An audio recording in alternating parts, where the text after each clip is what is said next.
I do got a little bruise on my face, like, okay, hoop and then fucking hoop. I really didn't know what the car was it. Like, I tried to help them get their car back, but the young nigga don't want trying to get it back for free. So you know how this shit is. Shut the fuck up. He's all he should have did. He don't know me, I don't know him. I hold grudge. Why, bro? That's not a good thing to It do. ain't. Oh God, that's why I don't like people playing on me. Recent incident at a local Memphis casino, which led to this rapper, spitting on a man. And we all know, spitting on a man is like an early calling for your grave. Now, I know that was a lot. Motherfucker on the floor. Please. This is Robert Mitchell, known as YC Trey Slime, a Memphis rapper who was shot in the head after allegedly spitting on a rival, an act that came after he had already escaped death twice. On January 7th, 2026, on Trey's exact birthday, he had been shot in the face and rushed to the hospital, his injuries severe enough to spark panic, celebration from rivals, and silence from those closest to him.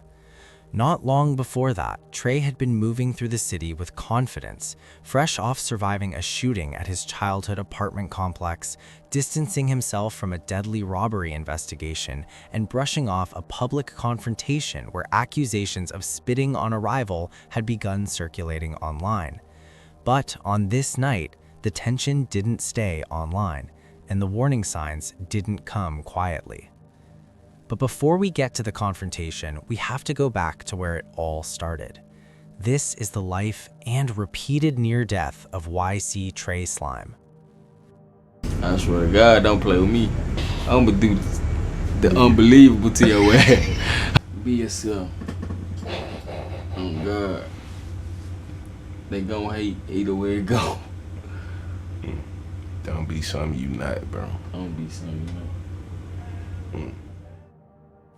Robert Mitchell, known publicly as YC Trey Slime, was born on January 7th, a date that would later take on a meaning far heavier than celebration. Birthdays are usually markers of time past, of survival, of quiet gratitude. For Trey, that date would eventually become inseparable from violence, speculation, and a turning point that no one could undo. Tell us, man, where you coming from? Real Chris apartment in the Bay. Fraser. Hell nah, Ridge Chris. Ridge Chris. Just Ridge Chris. Okay.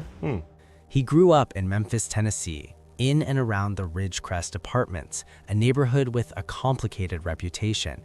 But at a young age, Trey learned how to navigate that complication. You learned who to trust, when to speak, and when to stay silent. Those lessons didn't come from classrooms. They came from watching. Family shaped him early, even if much of that influence stayed out of the public eye. Trey rarely spoke in detail about his home life, but people close to him described a tight inner circle, relatives and longtime neighborhood connections who had watched him grow up. Before music became the focus, Trey worked where he could. Like a lot of young men in Memphis, he took on informal work, short-term jobs, and whatever brought quick money. Stability wasn't guaranteed, and long-term planning often felt like a luxury. Those early jobs weren't about careers, they were about keeping up, helping out, and maintaining independence. But even then, music lingered in the background, waiting for its moment. That moment came when Trey began recording seriously. Rap wasn't just an outlet, it was a way to control his narrative. He adopted the name YC Trey Slime and started releasing music that reflected his environment without softening it. His sound carried aggression, confidence, and a sense of immediacy. He wasn't trying to sound polished, he was trying to sound real. That authenticity connected with listeners who recognized his voice, his slang, and his references as their own. As his music circulated locally, people started paying attention. He had the look, young, confident, camera-ready, and the kind of charisma that made people believe he could go further with the right backing. His songs weren't chart toppers, but they didn't need to be. In Memphis, buzz spreads fast when it's genuine. Trey's name started showing up in conversations alongside other rising artists. He appeared in interviews, collaborations, and local platforms that helped expand his reach. But success in that space came with strings attached. The same visibility that helped his career also made him more accessible to fans, to critics, and to people who didn't support his rise. Memphis rap has always existed alongside real-world conflicts, and Trey's growing profile placed him closer to those fault lines. He began associating with different crews, appearing with artists connected to rival circles, and moving in environments where tension was always just beneath the surface. Not everyone saw those moves as strategic. Some viewed them as reckless. Others saw them as inevitable. Trey himself seemed to move with confidence, brushing off concerns and continuing to show up where he wanted, when he wanted.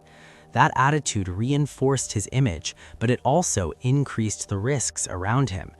In Memphis, association alone can speak louder than words, and Trey's associations were becoming harder to ignore. Then came the legal trouble that pushed his name further into public conversation. On May 23, 2022, Trey was arrested after being accused of stealing a woman's vehicle and attempting to sell it back to her. The incident drew attention because of how it unfolded. The vehicle, a 2012 Infiniti, had reportedly been taken from the area of a hotel along B.B. King Boulevard in Memphis. Communication followed, and a meeting was arranged where money would be exchanged for the car's return. Police intervened, and Trey was taken into custody on charges related to auto theft and extortion. The case didn't end the way many expected. Trey later spoke about the situation publicly, disputing parts of the narrative and insisting he had been misrepresented. He claimed he hadn't stolen the car himself and said he turned himself in rather than being caught. A man is in jail after police say he stole a car, then tried to sell it back to the victim. Boy, you stupid, boy. At the Indigo Hotel off B.B. King Boulevard, police say Robert Mitchell stole a G37 Infiniti and then called the victim saying, well, they could get the car back for $3,000. That person agreed on the location, and then police met the suspect there. He left the scene, but they later caught up with him. Mitchell is now facing theft of property charges and extortion as well. So what happened with that? Tell us what happened. Is the case dropped? You clear on that? Going back to that Charlemagne shit, bro. Yeah. Did you sell the car? It's an application. Ah, okay. Damn, still. Damn. Oh, God. This shit crazy. That shit was over with, cuz. My bad. Nigga cool though. Nothing. I ain't said it more. Hell no, I ain't said it. Fuck it. F.E. Man. So, sports.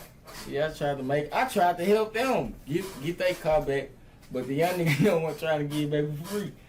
So you know how this shit is. They feel like they risked their life for these motherfuckers. And you want your car back. The media put it like you just took the bitch car and tried to sell it back to her. Oh God, that's what I'm saying. That ain't even what happened? That ain't even know what happened. Almost. Then they talk about they caught me. Motherfucker gave me a warrant, cuz. Damn, he say, she say. Somebody put the police on me. He say, she say. I don't know them folks say. Yeah. Somebody stole a car. And I Blame knew you. something about. Nah, they blind me. I knew somebody. A young nigga stole the car. I knew a person who knew the person who car was. So I tried to help them get it back. Tried to sell it back. They tried to come catch me. They did not catch me right there. They lying. I turned myself in. Oh, you I trained? had a warrant. They never caught me. Okay. So you turned yourself in, and what happened after that? I went to court for it Did a couple times. Did they charge you for stealing? Nah, they ain't Okay, charge me. You can't charge me for theft of property if you don't even got the car. They never got the car. They never got the car? No. Oh, wow. They never got the car. That's a good thing to know. So if a car gets stolen and they can't find the car, you can't get charged for theft of property. You can't find the car. How? Who stole it? Did you see me steal it? No. It automatically should be joyriding. Yeah, that's If crazy. you don't. Over time, the case unraveled and the charges did not result in long-term consequences, but the damage to his image had already been done. his name was now attached to court records as well as music releases. That combination, rapper and defendant, changed how people talked about him. Still, Trey kept going. He continued recording, posting, and appearing publicly. If anything, the controversy seemed to harden his resolve. He leaned further into his persona, projecting confidence and defiance. But the environment around him was shifting. The stakes were getting higher, and the margin for error was shrinking. And then came the first shooting. It happened in the place most familiar to him. On March 30th, 2025, gunfire erupted at the Ridgecrest Apartments located near 610 Woodcliff Drive in Memphis. The violence unfolded quickly. Trey was struck in the face. In the same incident, a 6-year-old child nearby was also shot. Emergency responders rushed to the scene as residents and bystanders tried to process what had just happened. Scanner audio circulated, videos surfaced. The location, once associated with Trey's upbringing, was now tied to a violent turning point. Both Trey and the child survived. That fact mattered, but it didn't soften the reaction. A crime alert tonight from Frazier, where police are looking for a man who opened fire at an apartment complex. They say the suspect was at the Ridgecrest Apartments on March 30th and shot 2 people, including a 6-year-old boy.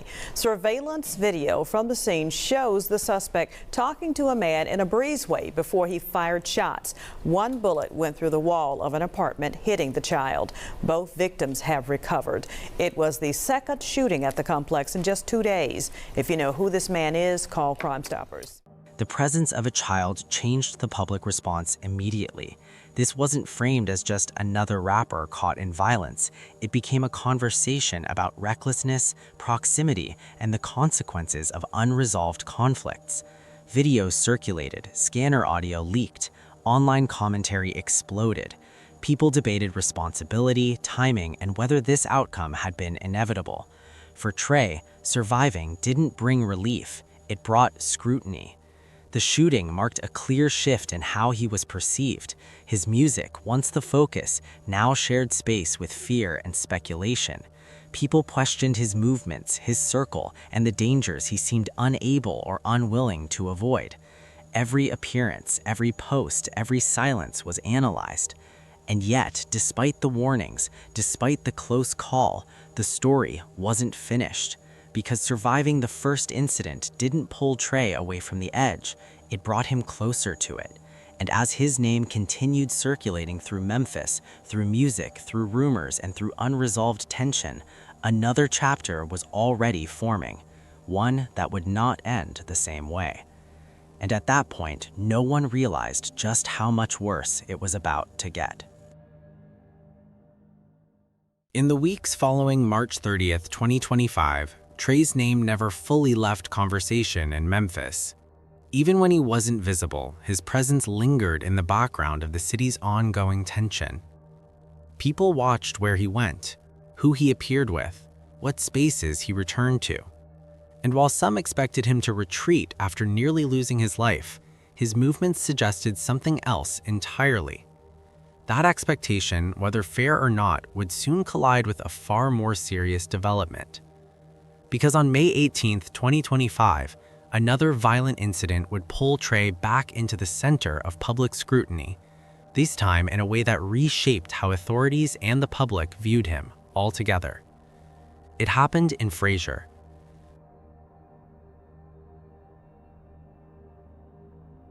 Late that night, at a gas station on Rangeline Road in Frazier, Memphis, police responded to reports of a robbery that had escalated into gunfire. By the time officers arrived, the scene had already turned deadly. A man named Keshawn Thomas had been shot and killed. 2 other men were injured. Shell casings littered the ground, and surveillance footage quickly became central to the investigation. At first, confusion surrounded who had done what. Initial reports mistakenly suggested that Thomas had been involved in the robbery. That narrative did not hold. Memphis police later clarified that Thomas was not one of the robbers. He was killed during the shootout that followed the attempted robbery.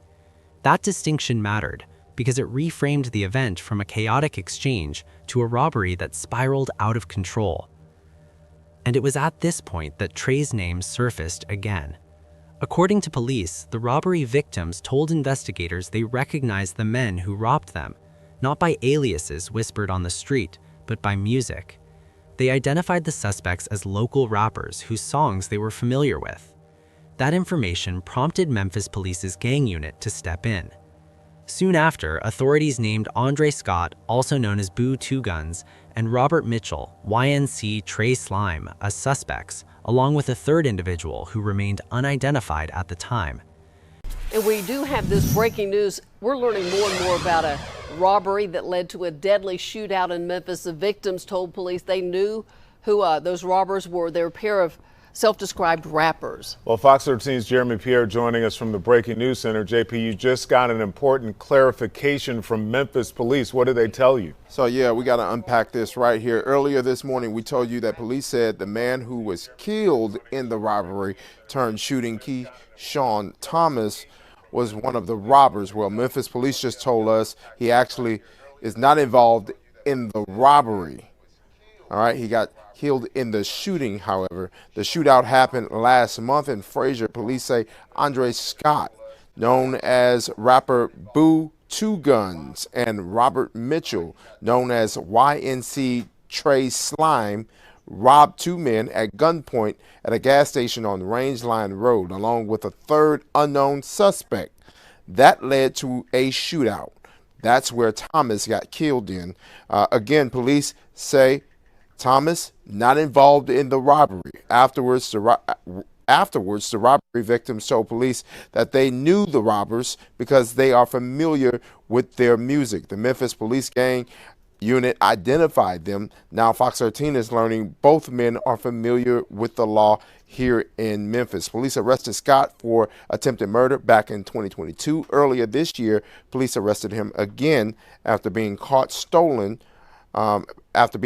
with stolen cars, guns, and drugs. Scott initially held on a $250,000 bond, but that case got dismissed a few months later due to a lack of probable cause. Now, the second suspect, Mitchell, police arrested him with stolen cars multiple times. In fact, Fox 13 reported on one of those car thefts 2 years ago. And months later, Mitchell actually used that mugshot right there, as an album cover for one of his songs. Both men are charged with first-degree murder. Scott is behind bars. Mitchell is still on the run, and we're still working to gather information on that third unknown suspect. So stay with us all throughout the day here on Fox 13 News, working right now to have some new information for you for Fox 13 News Midday. The rap game is changing a lot. Jeremy Pierre live in the newsroom. The implication was immediate and severe. This was no longer about Trey being caught near violence. This was about his alleged involvement in a robbery that ended with someone dead. However, the case was not as straightforward as headlines made it seem. As investigators dug deeper, the evidence landscape shifted. Surveillance footage, witness statements, and physical evidence were reviewed. Fingerprint evidence later tied Andre Scott to items recovered at the scene, including a case of Sprite that had been handled during the incident. Scott was arrested and charged with first-degree murder, among other offenses. Trey's situation, however, took a different turn. Although he was initially named as a suspect and listed as being on the run, police later stated that Trey was no longer a suspect in the murder case. Investigators continued pursuing other leads related to the remaining unidentified suspect, while the case against Scott moved forward. But the damage to Trey's public image had already been done. In the court of public opinion, nuance rarely survives first contact. For many observers, the distinction between being charged and being cleared blurred quickly. Trey's name had now been attached to 2 shootings in under 2 months, one where he was nearly killed and another where someone else lost their life. And in Memphis, that pattern mattered. Because even without a conviction, proximity to repeated violence carries weight. It reshapes narratives, it hardens perceptions, and it invites a level of scrutiny that doesn't fade just because charges do. The Frazier shooting marked a turning point. Up until that moment, Trey's story could still be framed as survival, as a young artist navigating a dangerous environment and narrowly escaping its worst consequences. After Rangeline Road, that framing became harder to sustain. The conversation shifted from concern to caution, from sympathy to suspicion. And yet, legally, the picture remained complicated. Trey was not charged in the murder of Keyshawn Thomas. Authorities confirmed that distinction publicly, but the fact that his name had been part of the investigation, paired with his existing history and the recent Ridgecrest shooting, meant that clarity did not erase doubt. If anything, it deepened it. People began asking different questions now, not just about what happened at Ridgecrest or even what happened in Frazier, but about how often Trey found himself near moments where violence erupted, about whether his movements were drawing danger or whether danger was simply following him, and perhaps most importantly, about whether the warning signs were becoming impossible to ignore. Because by the time the Frazier case settled into the background of court proceedings and police updates, one truth had become unavoidable. Trey had not stepped away from the environments that nearly killed him, and the city had not stepped away from watching him. Little did anyone realize, however, that that wasn't the last destabilizing moment in Trey's story, because another one happened during the holidays.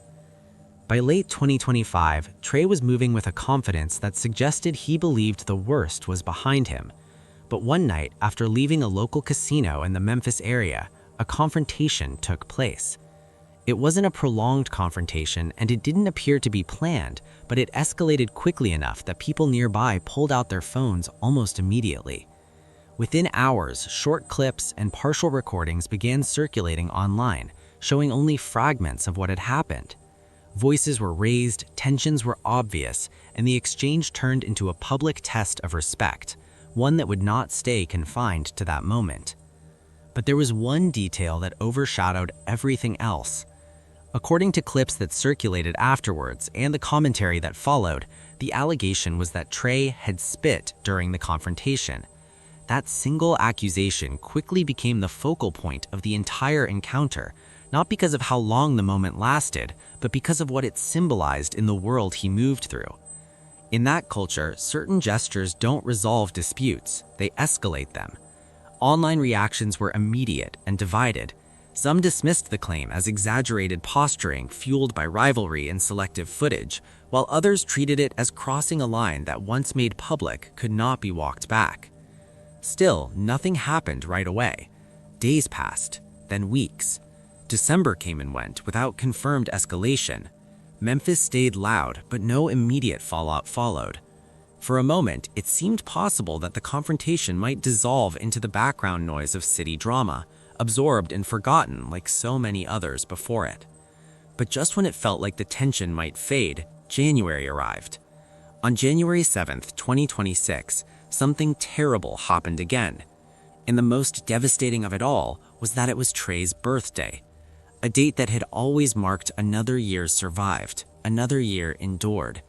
This time, it carried a different weight.